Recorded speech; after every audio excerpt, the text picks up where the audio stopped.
زدنا علما وبارك لنا في علمنا وارزقنا الإخلاص في القول والعمل كاملا ونسألك اللهم علما نافعا لا ينسى وتوفيقا دائما آمين يا رب العالمين. Alhamdulillah kaum muslimin rahimani wa rahimakumullah. Hari ini tanggal 16 Rabiul Awal 1442. Kita lanjutkan pengajian kitab Bulughul Maram. Kita sudah sampai pada Kitabul Hajj, pada bab tentang al-ihram. Qala al-muallif rahimahullah, babul ihrami wa ma yata'allaqu bih. Bab ihram dan apa-apa yang berkaitan dengannya. Ihram itu artinya masuk di dalam suatu ibadah. Maka ada istilah takbiratul ihram, Allahu Akbar. Nah, ini berarti masuk dalam ibadah salat. Demikian juga ihram dalam bab haji atau umrah, itu maksudnya masuk pada ibadah haji atau umrah. Nah, masuknya seseorang pada ibadah haji dan umrah itu dengan mengucapkan kata-kata, yaitu labbaik Allahumma hajjan atau labbaik Allahumma umratan. Kapan mengucapkan niat ihram ini? Hadis yang pertama menjawabnya. Hadis 728. Wa an Ibnu Umar radhiyallahu anhuma qala ma ahalla, tidaklah mengucapkan ihlal Rasulullah sallallahu alaihi wasallam illa kecuali min indi, dari dekat al-masjidi, Masjid Dzul Hulaifah. Hadis muttafaqun alaih. Yang dimaksud ihlal itu adalah ucapan niat haji atau umrah tadi, yaitu mengucapkan labbaik Allahumma hajjan atau labbaik Allahumma umratan. Nah, itu disebut apa? Ihlal. Nah, hadis ini menunjukkan bahwa ihlal itu dimulai setelah seseorang selesai dari salat sunnah di miqat. Kalau Nabi miqatnya di Dzul Hulaifah, kemudian keluar dari masjid, kemudian naik onta. Nah, ketika berada di atas onta, kemudian mengucapkan labbaik Allahumma hajjan di dekat masjid. Maka Ibnu Umar dalam hadis ini, beliau mengingkari orang-orang yang mengatakan bahwa Nabi itu mengucapkan ihlal pada waktu sudah sampai di tempat namanya Baida. Jadi ini Dzul Hulaifah, kemudian berjalan terus sampai Baida, baru kemudian mengucapkan ihlal. Nah, ini oleh Ibnu Umar diingkari, tidak benar itu. Ringkasnya saja, kapan Nabi SAW mengucapkan ihlal, ini ada banyak riwayat, tetapi yang dipakai, yang dipilih oleh guru-guru kami adalah riwayat Ibnu Umar. Kenapa? Paling sahih. Hadisnya apa? Muttafaqun alaih. Jadi prakteknya gimana? Setelah kita datang ke miqat Dzul Hulaifah, kemudian kita mandi, kemudian kita berganti pakaian ihram, kemudian kita masuk ke Masjid Dzul Hulaifah, kemudian kita sholat 2 rakaat, kemudian kita keluar dari masjid, naik dalam bus kita, naik dalam bis yang kita tunggangi. Nah, sudah duduk di atas bis, baru mengucapkan labbaik Allahumma hajjan atau umratan kalau umrah. Itu prakteknya terhadap hadis ini. Tidak usah menunggu sampai Baida, karena riwayat yang mengatakan bahwasanya menunggu sampai Baida ini maksudnya adalah Nabi mengulangi lagi talbiyahnya di situ, bukan berarti bahwasanya Nabi SAW mulai talbiyah dari situ, bukan. Hadis 729. Wa an Khallad bin Sa'ib an abihi, berarti dari Sa'ib radhiyallahu anhu, anna Rasulullah sallallahu alaihi wasallam qala, atani Jibril, Jibril mendatangi saya. Fa'amaroni, maka beliau menyuruh saya, an amura ashabi, untuk menyuruh sahabat-sahabat saya, ayyarfa'u aswatahum, supaya mereka mengeraskan suara mereka, bil ihlal. Ihlal maksudnya di sini talbiyah. Hadis diriwayatkan oleh Imam 5 dan disahihkan oleh Turmudi dan Ibnu Hibban. Jadi yang dimaksud ihlal pada hadis ini bukan pada tidak sama dengan ihlal pada hadis pertama tadi. Kalau yang ihlal pada hadis pertama maksudnya niatan haji atau niatan umrah, labbaik Allahumma hajjan atau labbaik Allahumma umratan. Kalau yang ihlal yang dimaksud dalam hadis ini maksudnya adalah ucapan talbiyah, labbaik Allahumma labbaik, labbaik la syarika lak labbaik, dan seterusnya. Maka dua-duanya kadang-kadang disebut talbiyah, kadang-kadang disebut ihlal. Yang niat haji tadi boleh juga disebut talbiyah. Kenapa? Karena ada kalimat labbaika. Talbiyah itu kan ucapan labbaika. Nah, maka kita harus tahu yang dimaksud ihlal di sini apa ini? Apakah niatan haji ataukah talbiyah? Hadis ini menunjukkan bahwasanya yarfa'u aswatahum, disunnahkan ketika talbiyah untuk dikeraskan suaranya. Bahkan dalam riwayat Abdul Razzaq disebutkan bahwa para sahabat itu mengeraskan suara sampai suaranya mereka serak. Ini berarti menunjukkan betul-betul mereka mengeraskan suara talbiyah mereka. Karena memang haji yang paling afdal adalah haji yang kita mengeraskan suara talbiyah kita. Demikian juga umrah yang paling afdal adalah kalau kita mengeraskan suara talbiyah kita. Rasulullah bersabda, afdalul haji, haji yang paling afdal adalah al-ajju, mengeraskan suara talbiyah, wathajju, dan menyembelih binatang hadiyu. Hadis riwayat Tirmidzi sahih.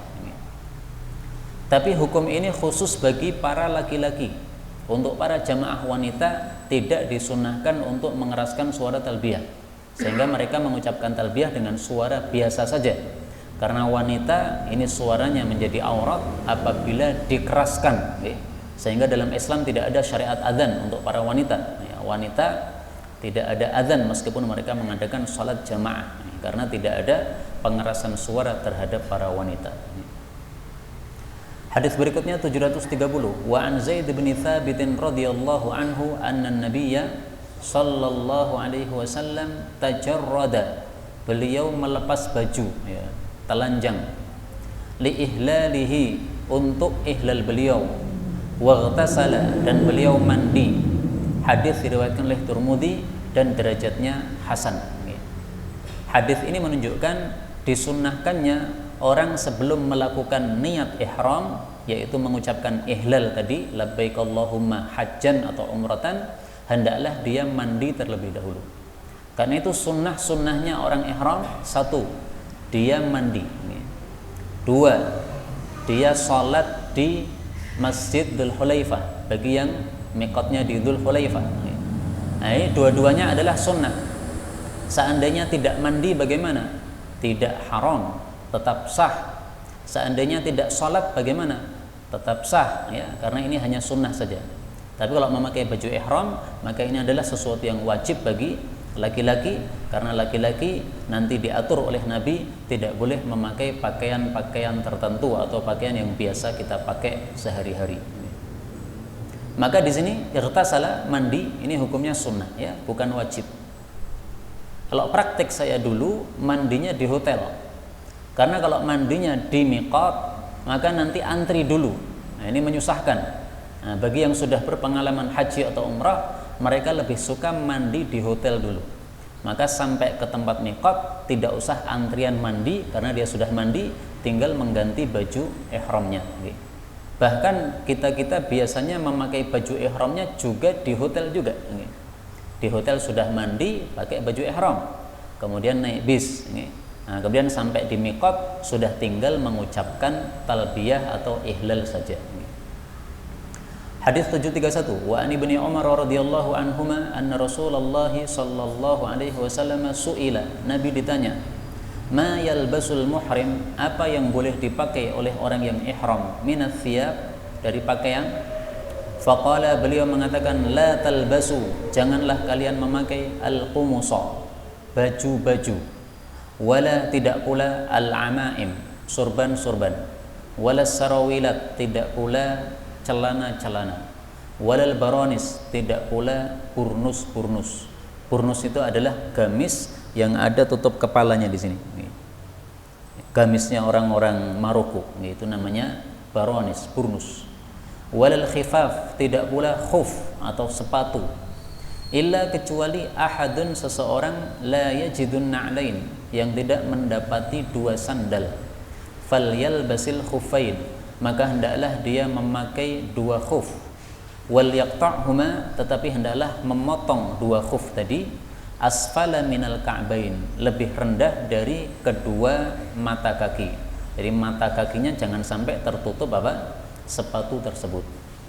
Wala talbasu, dan janganlah kalian memakai syai'an, sesuatu, minas thiyab, dari kain, massahu za'faron, yang telah tersentuh minyak wangi za'faron.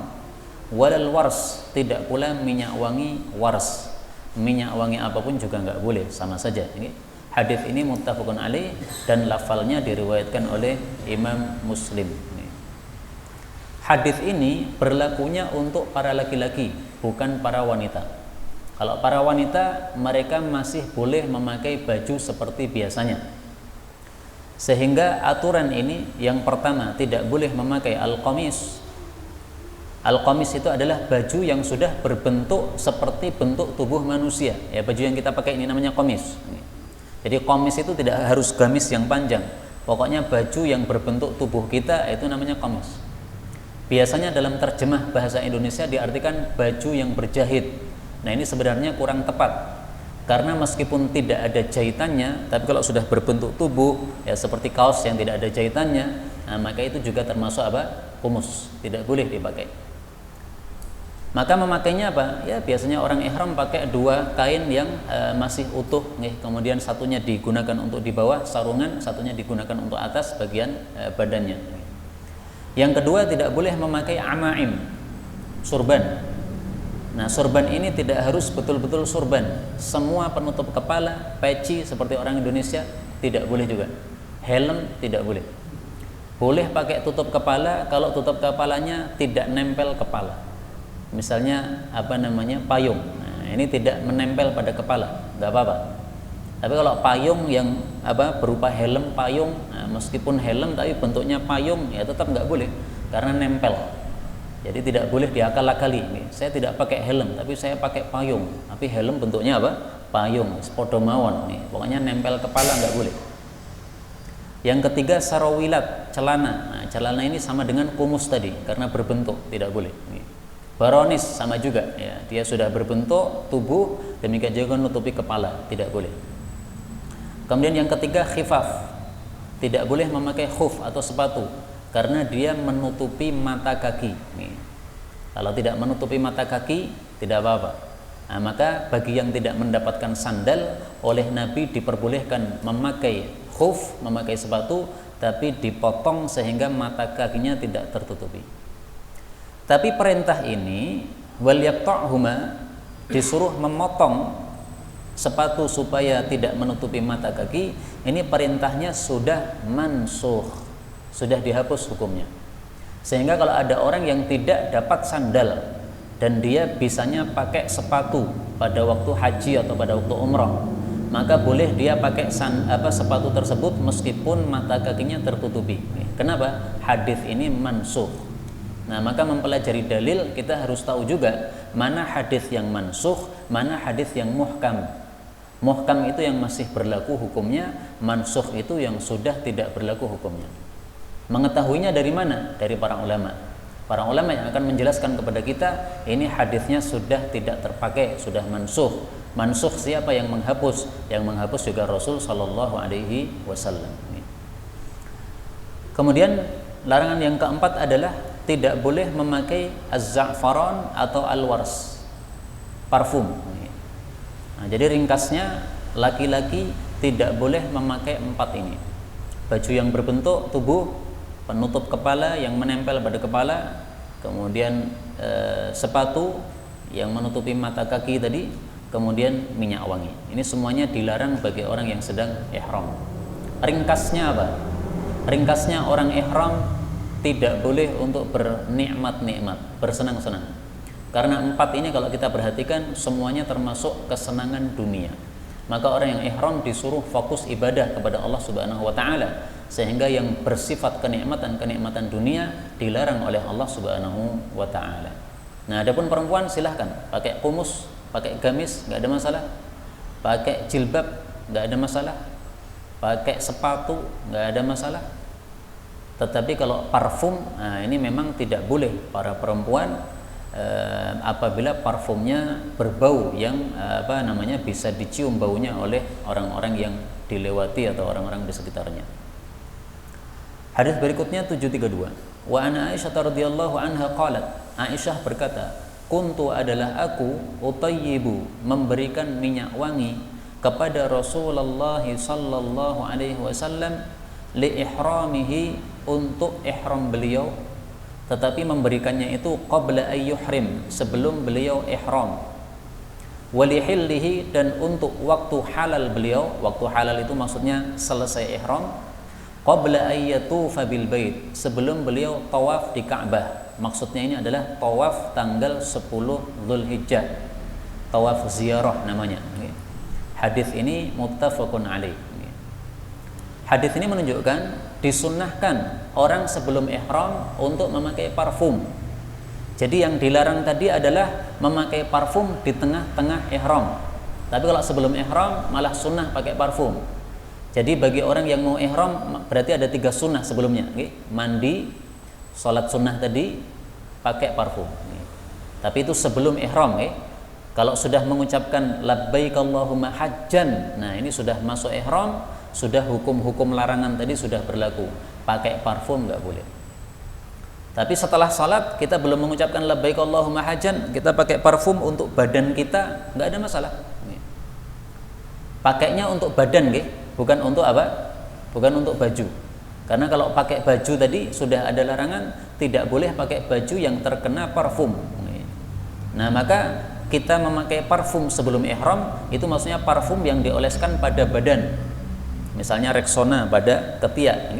Jadi yang dimaksud utayyib Rasulullah, saya parfumi Nabi, ini bukan diparfumi pada kain pada pakaiannya, tapi pada tubuhnya.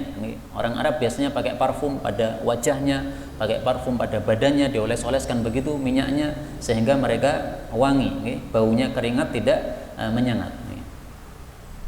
Maka parfum pada badan ini kalau masih tersisa pada waktu ihram tidak ada masalah. Tetapi kalau parfum tersebut tersisa pada pakaian pada waktu ihram tidak boleh. Jadi sama-sama parfum. Satu parfum dipakai badan, kemudian ketika masuk ihram parfum tersebut masih tersisa, nggak apa-apa. Tetapi kalau kita memakai baju yang ada parfumnya dipakai pada waktu ihram tidak boleh. Ini hukum Islam terserah Allah dan terserah Nabi. Parfum kok dibedakan, ketika di badan boleh, ketika di pakaian tidak boleh, gimana? Nah, terserah Nabi SAW, terserah Allah Subhanahu wa Ta'ala. Karena ini hukum-hukum semuanya ditetapkan berdasarkan wahyu dari Allah Subhanahu wa Ta'ala. Hadis berikutnya 733. Wa an Utsman bin Affan radhiyallahu anhu anna Rasulullah sallallahu alaihi wasallam qala la yankihul muhrim, orang muhrim, orang ihram tidak boleh menikah, wala yunkih, tidak boleh menikahkan, wala yakhtub, tidak boleh melamar. Hadis diriwayatkan oleh Imam Muslim.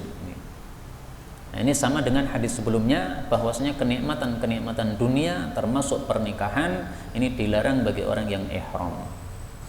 734. Wa Nabi Qatadah al-Ansari radhiyallahu anhu fi qissati saydihi al-himar al-wahshi, dalam kasus berburu dia terhadap al-himar al-wahshi, artinya adalah kuda zebra. Kalau diterjemahkan perkata al-himar keledai, al-wahshi liar, tapi orang Arab menyebut al-himar al-wahshi maksudnya adalah kuda zebra. Jadi kuda zebra itu halal. Wa huwa, sementara Abu Qatadah ghairu muhrim, sedang tidak ihram. Faqala Rasulullah sallallahu alaihi wasallam li ashabihi, wa kanu muhrimin, adalah sahabat-sahabat Nabi sedang ihram. Hal minkum, apakah ada di antara kalian, ahadun, seseorang, amarahu, menyuruh Abu Qatadah, au asyara ilaihi, atau menunjuk kepada dia, bisyai'in, dengan sesuatu, yaitu menunjukkan bahwasanya di situ ada buruan. Qalu, mereka mengatakan la, tidak. Qala, beliau bersabda, fakulu, maka makanlah, ma baqiya, apa yang tersisa, mil lahmihi, dari dagingnya buruan tersebut. Hadis muttafaqun alaih.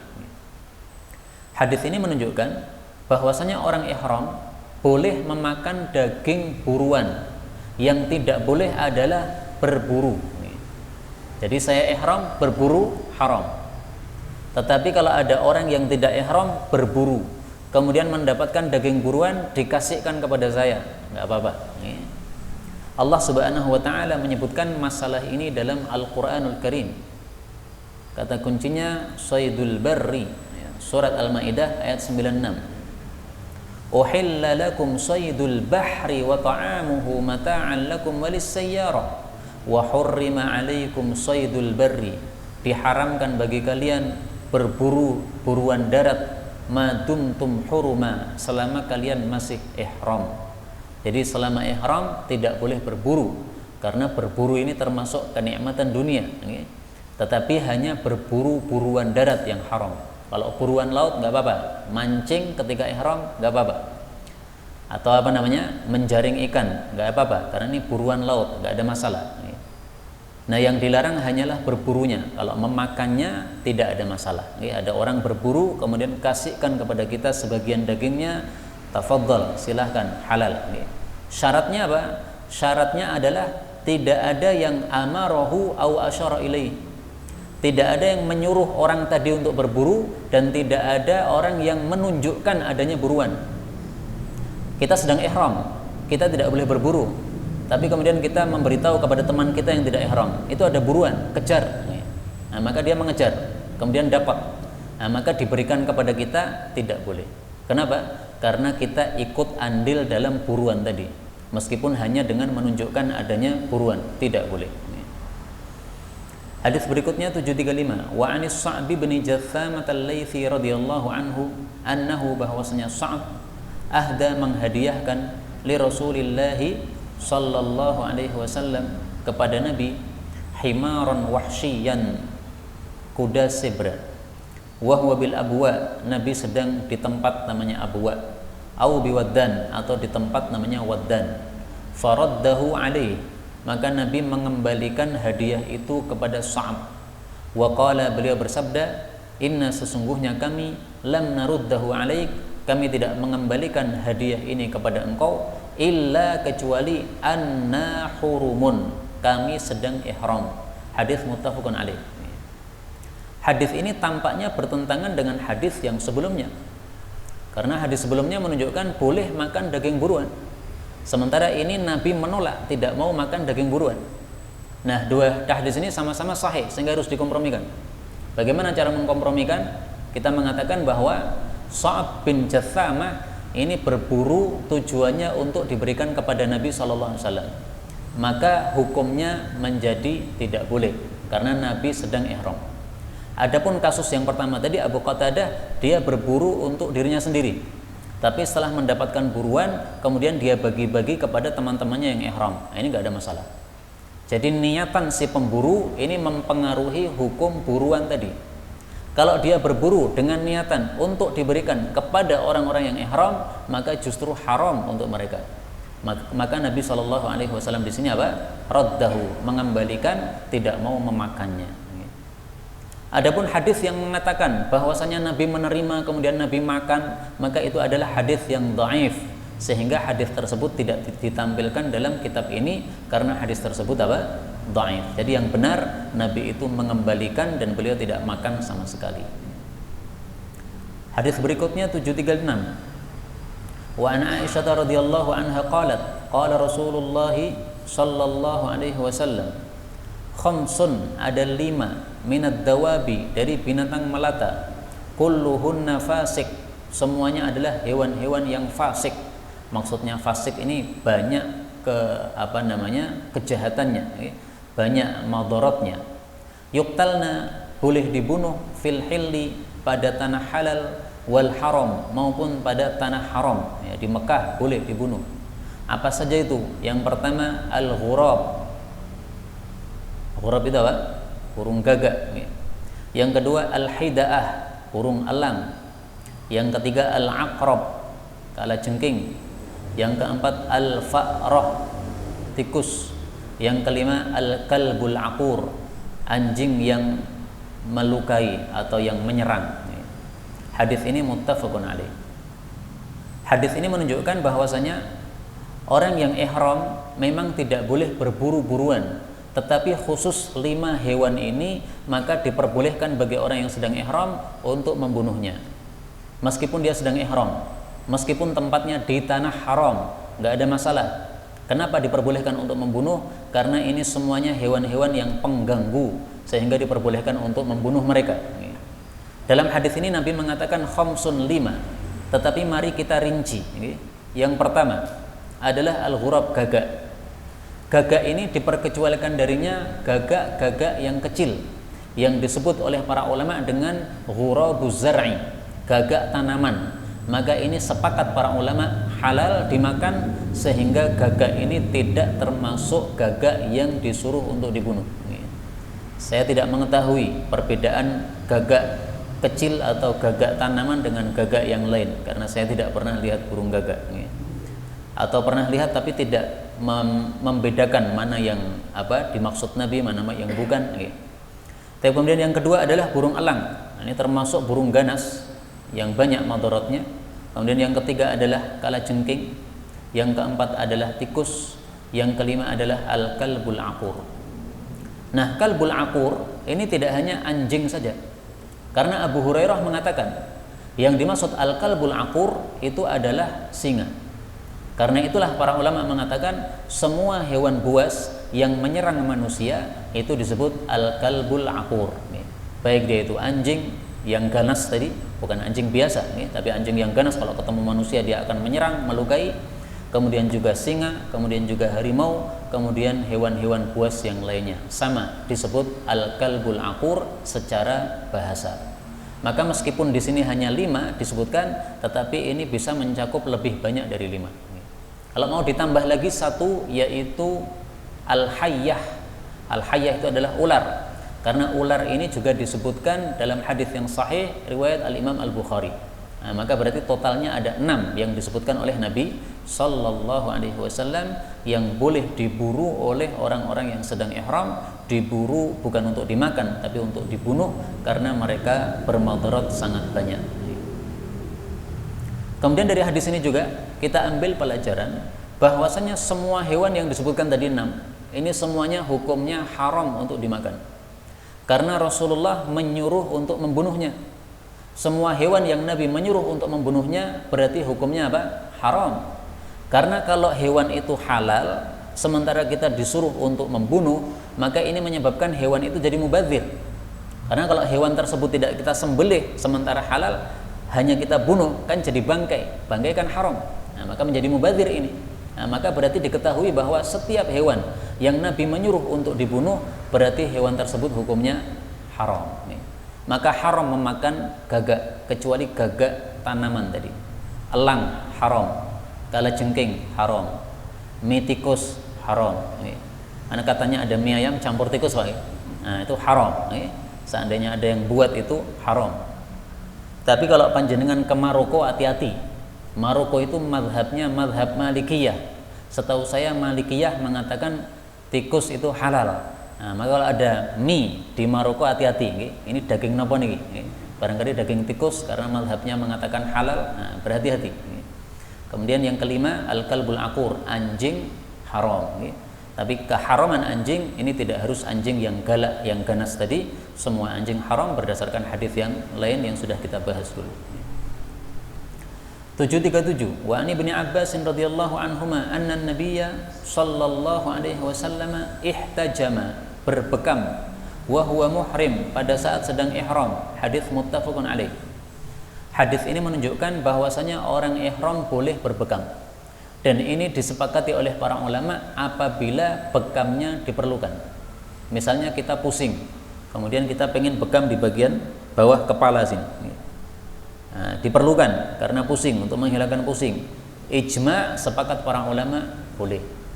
Tetapi orang ihram tidak boleh mencabut atau mencukur satupun bulu yang ada di tubuhnya.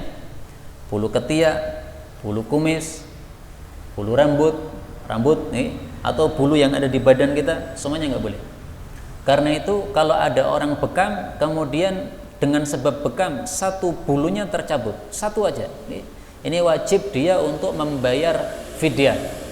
Karena itu untuk berbekam hati-hati, jangan sampai ada satu rambut atau satu bulu yang tercabut. Karena itu untuk di kepala para ulama melarang tidak boleh berbekam di kepala kecuali kalau perlu. Kalau tidak perlu nggak boleh. Kenapa? Karena bekam di kepala ini harus menghilangkan apa? Rambut. Tidak mungkin bekam di kepala tanpa menghilangkan rambutnya. Maka hanya boleh ketika diperlukan. Nggak diperlukan nggak boleh. Kalau di tempat lain meskipun nggak diperlukan bekam, boleh berbekam, nggak ada masalah. Karena tidak ada larangan bekam ketika ihram. Yang ada larangannya adalah mencabut bulu. Maka kalau di tempat yang tidak ada bulunya silahkan, halal, nggak ada masalah.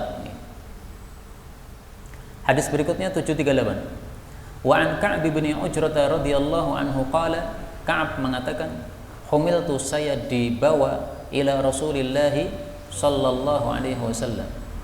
Wal qamlu, sementara qamal itu adalah kutu, yatanathar, berguguran, ala wajhi, pada wajah saya. Faqala, maka Nabi bersabda, ma kuntu, tidaklah saya, aral waja'a, melihat sakitmu, balagha bika, sampai pada dirimu, ma ara, seperti yang saya lihat ini. Ya, maksudnya saya tidak menyangka bahwasanya sakitmu sampai sedahsyat ini. Jadi sakitnya itu banyak kutu sampai kutunya netes-netes, Pak. Tes. Masya Allah nih. Kita tidak pernah mengalami seperti ini. Ini mungkin orang-orang zaman dulu nih. Maka Nabi mengatakan, tajidu syatan, apakah kamu mendapati seekor kambing? Qultu, saya menjawab, la. Qala, beliau mengatakan, fasum, maka puasalah thalathata ayyamin, 3 hari, au at'im, atau berilah makan sittata masakin, 6 orang miskin. Likulli miskin, untuk setiap satu orang miskin, nisfu sa'in, separuh sa' dari gandum atau dari beras.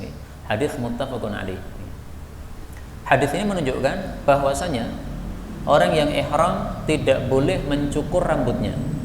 Tetapi kalau terpaksa karena banyak kutunya, maka menjadi boleh.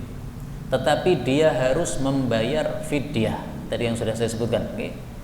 Ketika bekam ada satu bulunya lepas, bayar fidyah. Nah, fidyahnya itu apa? Fidyahnya disebutkan dalam hadis ini. Tajidu syatan, apakah mendapati seekor kambing? Kalau mendapati kambing, maka kambing disembelih, dibagikan kepada orang-orang miskin di sana. Itu namanya membayar fidyah. Kalau tidak memiliki kambing, maka ada gantinya. Fasum thalathata ayyamin au at'im sittata masakin. Silahkan puasa 3 hari kalau mau.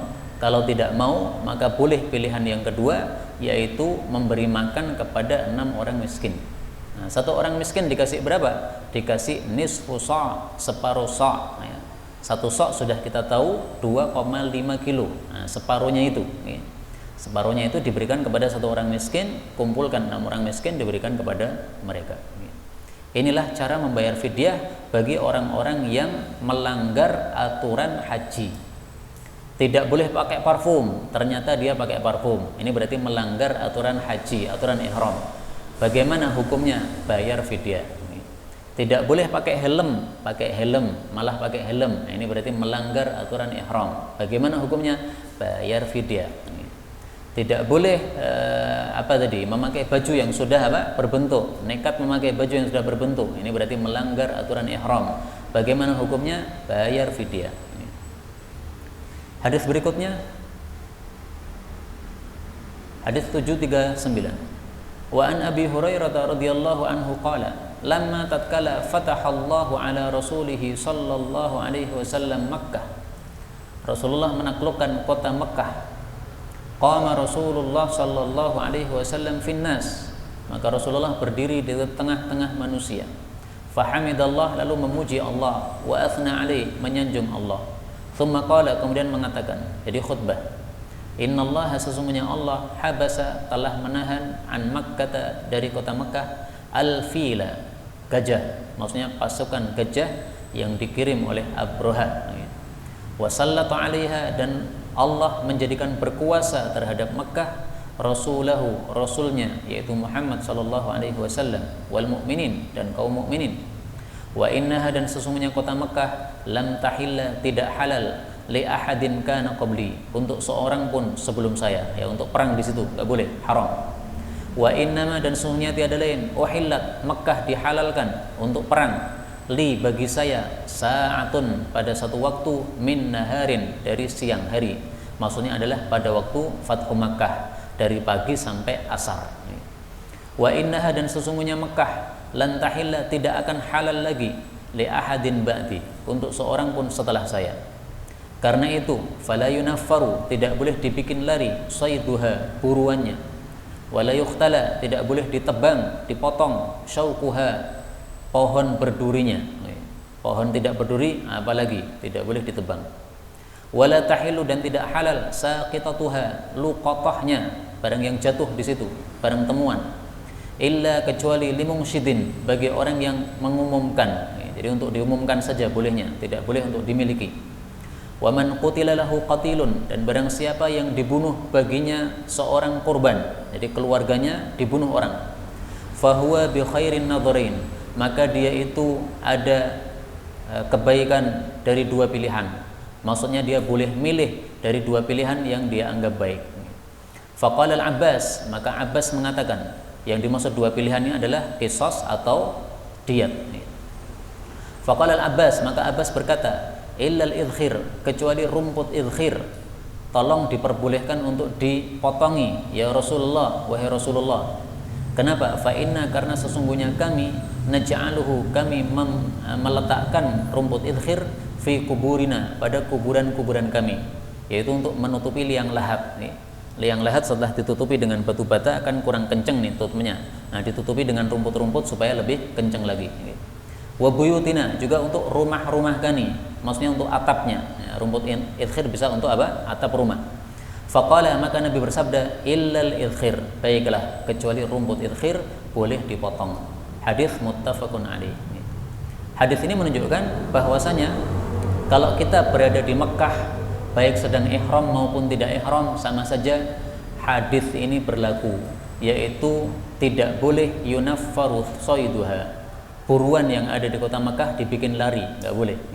Kita lempari batu, lari, nggak boleh. Kita kejutkan, lari, nggak boleh. Maka kalau kita ketemu dengan hewan-hewan yang ada di sana, seperti misalnya merpati dan sebagainya, kita harus tenang, tidak boleh membuat tegang terhadap burung-burung tersebut. Kasih makan boleh, karena ini berarti bukan membuat lari, malah membuat datang. La yukhtala syaukuha, pohon tidak boleh ditebang, kecuali kalau pohon yang kita tanam sendiri, nggak apa-apa. Jadi yang dimaksud pohonnya tidak boleh ditebang, ini pohon yang tumbuh sendiri. Nah, kalau pohon yang kita tanam, maka ini termasuk pohon yang boleh kita tebang karena bukan termasuk syaukuha. Kemudian la tahillu sakitatuha illa limungsyidin. Kalau ada luqatah, maka luqatah ini selama-lamanya hanya boleh diumumkan, tidak boleh dimiliki. Kalau ada luqatah di Indonesia, maka kita hanya wajib mengumumkan selama setahun. Setahun nggak ada yang datang, kita miliki nggak apa-apa, kita pakai nggak apa-apa. Tapi nanti kalau ada yang datang, harus kita kembalikan juga. Kalau untuk di Mekah, maka ini khusus hukumnya tidak boleh untuk dimiliki, hanya boleh untuk diiklankan saja. Inilah hukum-hukum yang harus diketahui oleh orang yang berada di Mekah, sehingga dia tidak melanggar aturan Allah Subhanahu wa taala. Wallahu taala alam bisawab. Inilah yang dapat kita baca secara ringkas, benarnya dari Allah, dan apabila ada salahnya fa astaghfirullahal azim li wa lakum. Kalau ada pembahasan dipersilakan.